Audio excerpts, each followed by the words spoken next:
श्री राम सूरत कवि जी की लेखनी रही कि सुई से जहाज तक बनावे गन मशीनिया, ढोल बजावे वाले, हरनिया बजावे वाले, करतार बजावे वाले, लाई के पेंटिंग से लाई के इस संसार में जितनी भी कला है सब कलाकारों की है। कलाकार के ही बदौलत सारी दुनिया चल रही है। कलाकार तो राम, सीता, हनुमान, कृष्ण सब पैदा कर दिए थे। अब हमारे गीता जी बतावत रहे कहे शेर धक्का है मनई बन गए। अगर वह सिस्टम आज होता ना तो जितने छक्का बेचारे भटकाते उनके सिस्टम सही करा दिए। लेकिन तुम्हारे बदौलत लाल आप कहाँ बताई, हमारे समझ में नहीं हवा कि अब गवैया कौने लोग में भटका। गुरु जी इतना समझाए थे कि लाला गदरी से गदेल उदेल नहीं होता है, लेकिन लोग फिर भी जला गए कि वह जमाने में वह सिस्टम रहा कि गर्भाशय या माशय की कनेक्शन सब कर सत्य पर ध्यान दिया, सत्य ओर चला, झूठ गीत गावक जरूरत नहीं है। समाज का जौन दिया दिशा निर्देश सही दिया। रामचंद्र जी का पुल बनाए पर लंका जाएगा। हो एक मतलब रामचंद्र जी से ज्यादा बलवान रहे शिवंका बिना पुल के ही आए गए लक्ष्मण जी से प्यार करेगा। सोचे वाली बात। आप भगत जी परम पूजनी श्री देवराज भगत जी की तरफ से बहुत सारी माया साथ बंदगी, लेकिन गौर करे गुरु जी हमारे लिखे रहे। हम साथ है आज गुरु जी से हाय हाय कबीरा में सूरत और कबीरा में सूरत की कल्पना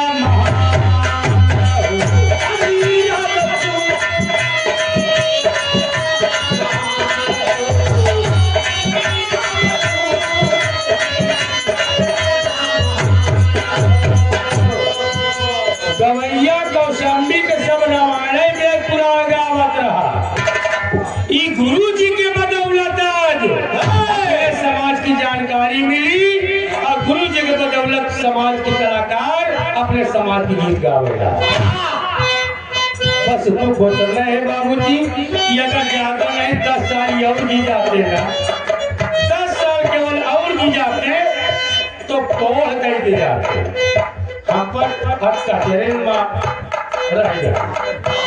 माने बहुत कुछ दी है, लेकिन अब हमारे पर तो पेट आघात नहीं है। कबीरा में सूरत की कल्पना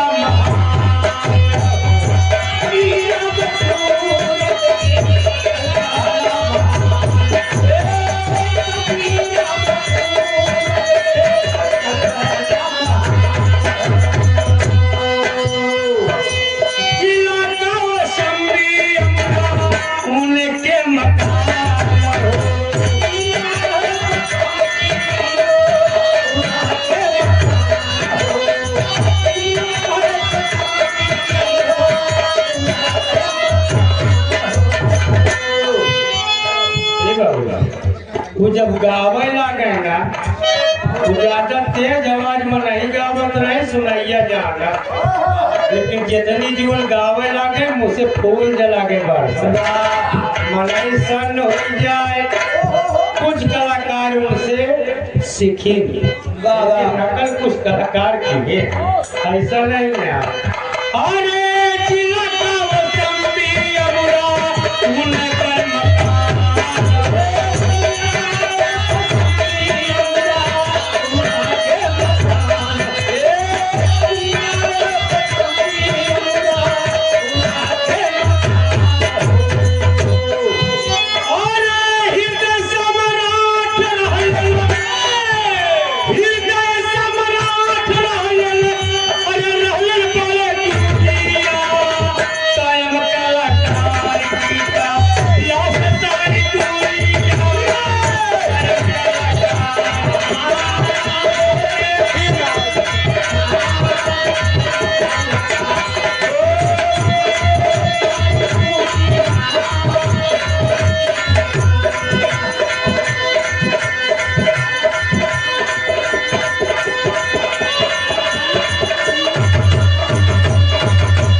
भैया जी को बहुत बहुत आभार।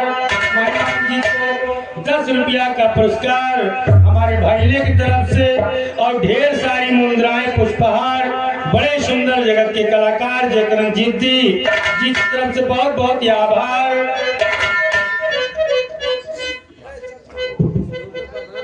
और गुरुओं के गुरु श्री रामदेव जीता जी के पिताजी बड़े सुंदर गायक कलाकार गुरु हैं, लेखक भी हैं। गुरु जी से उनके बहुत पसंद रही पत्रिका दैनिक के गाना लिखवा हुए। बहुत बहुत आभार। साथ ही साथ भाईले लग हैं गुरु जी के बिटिया आए, बिटिया की तरफ से बहुत सारी मुद्राएं। सबको बहुत बहुत आभार।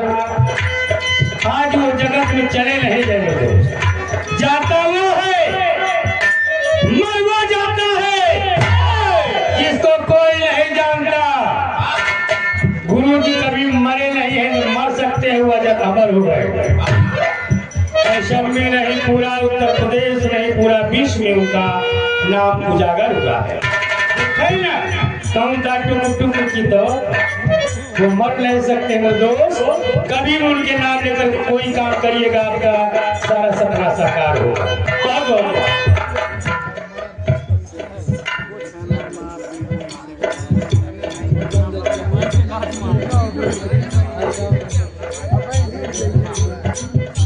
आप कृष्णा भौजी जी अटवा मंडनपुर वाले भैया जी की तरफ से 101 रुपए का पुरस्कार बहुत बहुत आभार।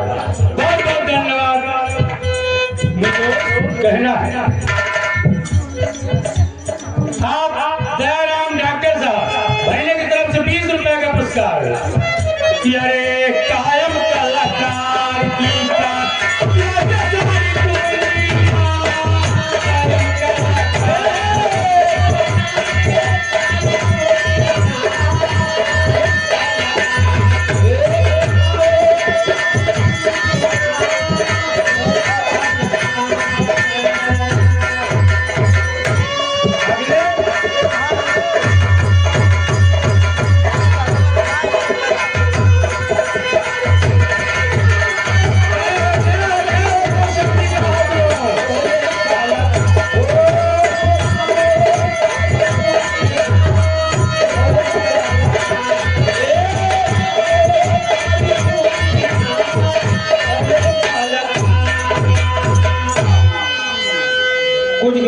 चश्मा लगाए के देख के गावा रोशनी हमारे पर के ठीक ही था। कुछ गवैया के कलेजे में दम ही नहीं आए, और जब तक गवैया के दम न होई तब तक समाज न पहुंची। कहीं ई बदे है हमार बात उनका बुरा ई बदे लगे ताकि वो आगे बढ़े। हम देखत रहे वही कितने गवैया इतना कर हमारे गुलाब भैया से निवेदन है। अरे आप गुरु जी के अच्छे चेहरा है, आगे बढ़ा हमारे सामने का दे लो। हाँ लेकिन कहना प्रमाण से प्रतिमा पे साबाही पुष्प चढ़ा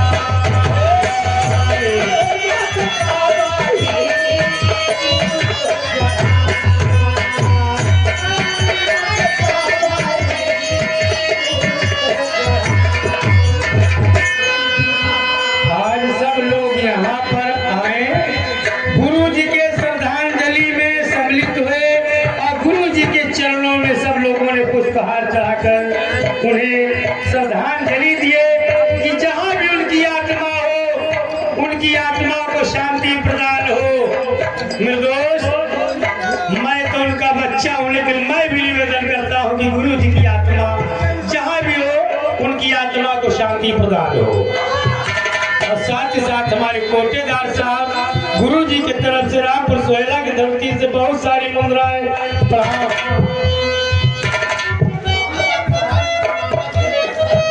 सोहनलाल भैया जी आप प्रधान जी के मामा जी हैं, बहुत बहुत आभार भैया जी। लेकिन कहना प्रमाण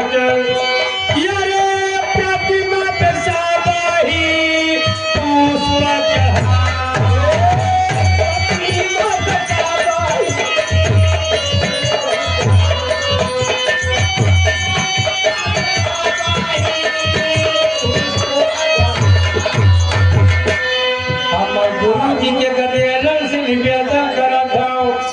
कि खर्चा पानी कुछ न लागी, लेकिन जैसे आज 13 फरवरी की क्लियर होगा ना श्रद्धांजलि, हर साल गुरु जी के श्रद्धांजलि मनाया जाए और कौनों में दिक्कत हो सब कलाकार मिल करके सारा काम करेंगे।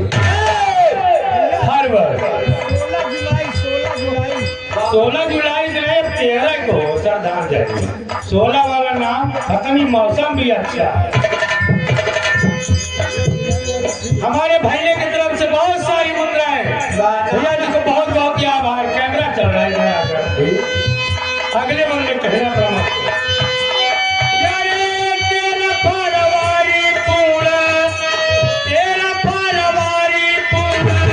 तिथि सम्मान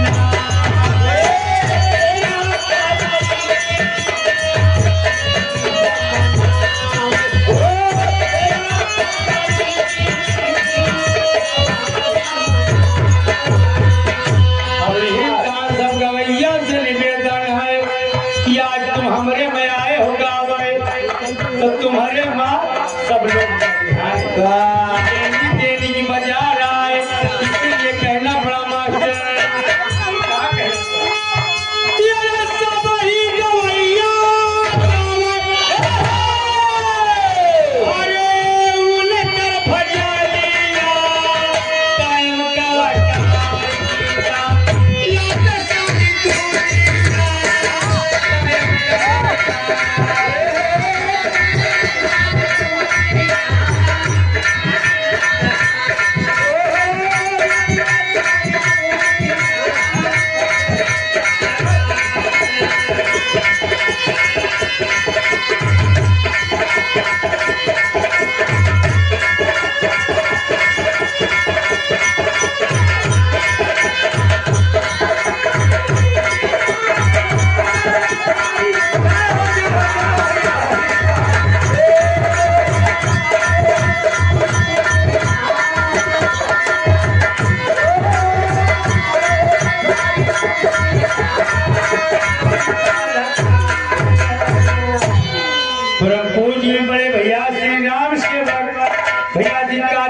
धरती से 50 मुद्रे का पुरस्कार। अगले बल में कवि जी निकले, कहा निकले मास्टर,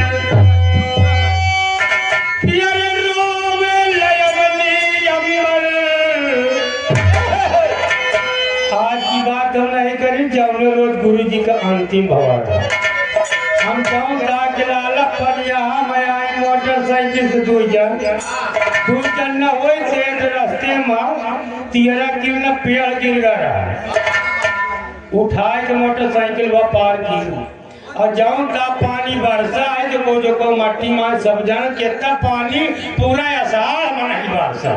अब गुरु जी का लंघावत जरूरत नहीं पारी, वो खुद ही नहात रहे अपने का पानी छोड़ के जरूरत नहीं पारी, केवल पुरावती भाई भाई। बड़े भैया श्री भगवान दीन बड़े सुंदर गवैया, भैया जी की तरफ से बहुत सारी मुद्रा है, बहुत बहुत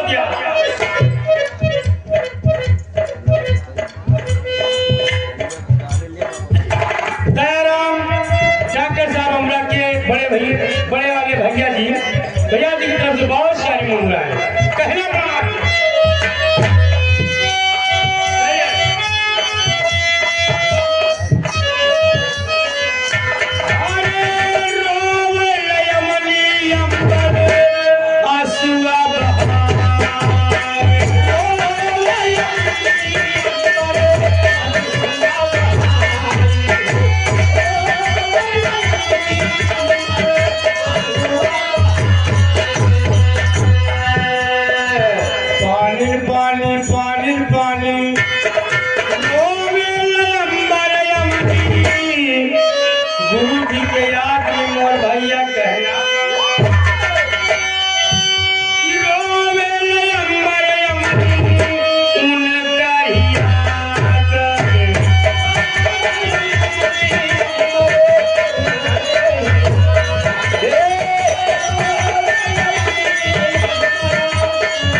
प्रधान जी की तरफ ढेर सारी मुद्राएं बहुत बहुत आभार दीदी को कहना पड़ा।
बड़े ही सुंदर गायक कलाकार श्री मक्खन लाल पासी जी, आप कटरा की धरती से भैया जी को बहुत बहुत आभार। साथ साथ आप हमारे रामराज बिराही बाकी हमारे भैया जी की तरफ से 50 रुपया पुरस्कार स्पेशल मिला। भैया जी का कोट कोट प्रणाम कर लगी भला को भूले चूके रास्ते में कितना तो सोचे, लेकिन कहना पड़ा मास्टर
आपके बड़े भैया जी की तरफ से 20 रुपए का पुरस्कार गीत समाप्त हुआ।